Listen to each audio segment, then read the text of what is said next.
To say this country is making history tonight might just be an understatement. As we come on the air, the U.S. is on track for its largest election turnout in more than 100 years. Tonight, ballots are still being cast nationwide, even as more than 101 million people have already voted in person or by mail. But while Americans are coming together to vote, they are entering the voting booth on edge and deeply divided, with opposing views of the president's handling of the pandemic and the economy. With some early votes already being counted, a federal judge has ordered postal inspectors to sweep post offices in several major cities and across 15 states to make sure no mail-in ballots have been held up. And tonight, CBS News has learned that the U.S. went on the offense in the weeks ahead of the election, launching attacks designed to thwart interference by countries like Russia and Iran.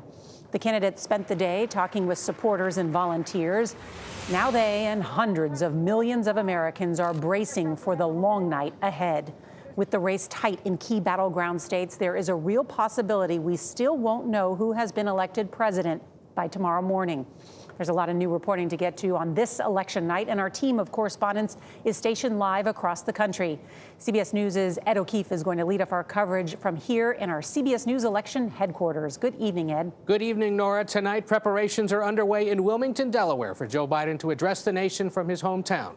His team anticipates victory will be apparent, allowing him to do so by some point early Wednesday morning. Wrapping up his third bid for the White House, a journey that began with his first run 33 years ago, Joe Biden spent the final day paying respects to his late son, Beau, before once again visiting Pennsylvania to rally supporters in his hometown. My name is Joe Biden. Biden visited his boyhood home and signed one of the walls, from this house to the White House, with the grace of God. Later in Philadelphia, Biden attacked the president one last time from the campaign trail. He thinks that he can decide who gets to vote. Well, guess what? The people are going to decide who gets to be president. As Joe Philly, so goes the state of Pennsylvania. Biden went into the night with an edge over the president nationwide and in Pennsylvania. But with mailed-in ballots trickling in for the next 3 days, the Keystone State's full results might not be known until later this week. In many states today, officials began processing record numbers of early votes, over 100 million and counting. And today, the crowds kept coming, some lining up before sunrise. I wanted to come out early, so I was here first in line or so.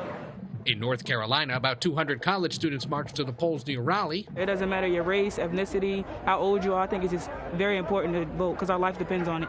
And if Biden wins, he'll have done it by convincing voters like Marcus Hanna. I really wanted to give Trump a chance, but he's good on the economy and everything else, but, you know, this country's a lot more than the economy.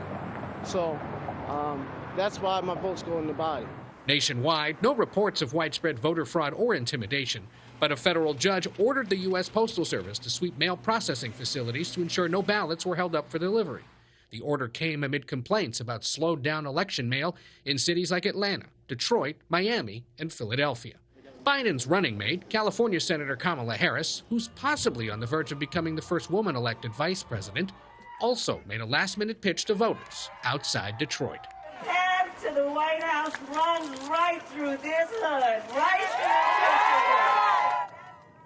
The Biden campaign believes they still have a path to 270 electoral votes, even if they don't win Pennsylvania. They'd have to win Michigan and Wisconsin, plus some mix of Arizona or Florida or North Carolina to make it happen. But for Biden, everything's easier and sweeter if he wins Pennsylvania, Nora. Looking forward to spending the evening here covering this election. Thank you, Ed.